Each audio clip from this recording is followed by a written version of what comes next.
Okay, and welcome back to thecreditjungle.com. This is George Anderson, and today's topic is going to be a little bit more involved. We are going to talk about how the owner of an existing home can become a bank. And that is going to involve a little bit of math and some numbers, and we're going to get a little granular on some of this. But for those of you who are in this situation, I think if you apply it to yourself, it's going to make a lot of sense. The reason that I'm prompted to do this is there was an article last week that I read that said in 2018 and now into 2019, the average homeowner is staying in their home 10% or up to 1 year longer than previously. And I think that the metrics for that are really pretty obvious if you consider the amount of home prices have gone up, but not only home prices, but interest rates. So the cost of borrowing money has gone up, and so you have a lot of homeowners that are in a similar situation that I'm going to use an example here. This is somebody that bought a home 3, 4, 5 years ago. They paid $265 for it, put a minimum amount of money down, and did an FHA loan, and now they owe $245,000. Well, they've got a great interest rate. They're at 3.75%. A lot of people are even lower, but we're going to use 3.75 for this. Their house payment is $1,600 per month. They are staring at the prospects of getting into a more expensive home now and realizing that for a $450,000 home, if they sell this home traditionally, they're going to end up with about a 10% down payment, maybe about $10,000 of cash left over, but they're going to end up financing a little bit over $400,000, and that payment on the new house is going to be $2,550, or that is a change or a delta of $950 a month. So a lot of people are saying, geez, that's a lot of money. For another $950 a month, I'm only going to get $400,000 or $125,000 more home. I am amazed at how many homeowners get this. I mean, they are intuitively just doing this, whether or not that they've run the numbers and looked at see what a new home costs. They just know that, you know what, I'm pretty good right where I'm at. I don't owe very much money. I've got a great interest rate. I'm going to stay put. And so that's, I think, one of the contributing factors to the lack of inventory in the market right now. But this is how 99% of people are presented how to sell their home. There's another method here, and this is the 1% here. Now again, this is a class, a continuing education class that I teach. I've been doing it for 10 years for the state of Utah, and I teach it with a prominent real estate attorney and a real estate broker who's had his broker's license since 1981.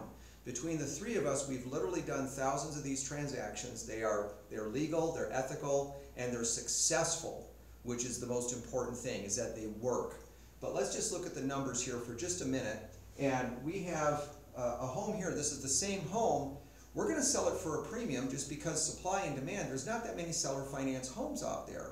So somebody who's offering seller financing who wants to be a bank, and you don't have to have your home paid for to be able to do this. In fact, it works better if you don't. But you're going to sell your home on a contract sale. And that's got a lot of different terms for it depending on what part of the country that you live in.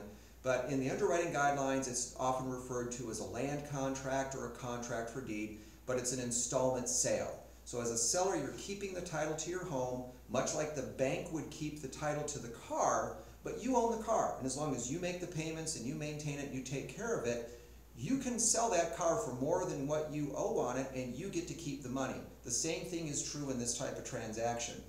So here we've got a seller that's going to sell the home for a premium. We're just going to mark the home up $20,000, which is very, very easy to do. The buyer is going to have a $50,000 down payment. The seller is going to carry a contract for $295,000 at 6.25%. The buyer's payment, when they pay the taxes and insurance and the escrow from the previous home on top of the interest rate on the new one, their payment's going to be $22.15 per month. So the seller here, selling this way, he's not going to get all of his equity yet, but he is going to be getting cash flow of $615 a month. Now in a traditional sale over here, when you sell a home, you get cash. That's it. There's no cash flow because you sold the home. If you rent the home, you're not going to get any cash, you're going to get cash flow. The nice thing about a seller finance transaction is that you're going to get a combination of both of those things. So you're going to get enough cash here to put 5% down on the next home, but you still got $50,000 of your equity that's still tied up back in this house. Well, is that a bad thing? It's actually not. I'm going to show you how it's a good thing here. The $50,000 of equity is the difference between the $295,000 that the new buyer owes you and the $245,000 that you owe to your bank. That's your 50 grand of equity that you haven't cashed out yet, but that $50,000 of equity is generating $615 a month in cash flow. Now, what does that do over here? So now, yes, your house payment's going to be a little higher because you have a little bit less down, but take away the difference between your house payment, the new house payment, minus your cash flow. Now your house payment, instead of going up $950 a month, your house payment's going up only $530 a month, so less than $400 a month to be able to get into that more expensive home. Now here's the other bonus on this, is that your $50,000 of equity here is working. Remember, because you're a bank, because you lent money out here to this buyer at 6.25%, but you're only paying 3.75%. So what that means is that you're earning a spread, or 2.5% on the bank's money, and then you're earning 6.25% on your equity, or the $50,000. That's a total of $9,250 annually, $9,250 of interest on $50,000 of equity is an 18.25% rate of return. Now, is this you? Does this relate a little bit to what your circumstances are? What if your interest rate is 4%? Does this still look good? It does. Maybe you're only getting a 14 or 15% rate of return. But what if your interest rate's 3.25? What if it's 3?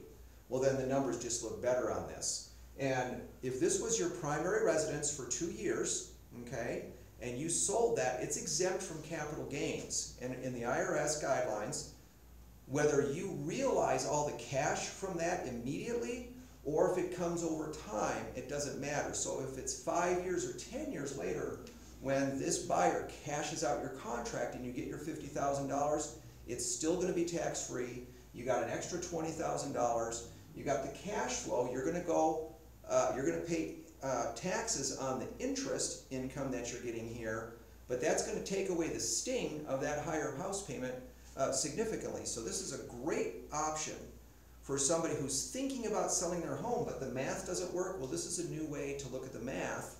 And if you have any questions about this, I'd be happy to answer those for you and put you in touch with the real estate agents who understand and know this. There's a very small group of people who know how to do this, and there's really only one attorney that I know that knows how to structure these contracts. So this is a great option to consider for people who are in a home and are just a little hesitant about borrowing more money at a higher interest rate. This is a great way to fix that. Thanks for coming in to thecreditjungle.com. This is George Anderson.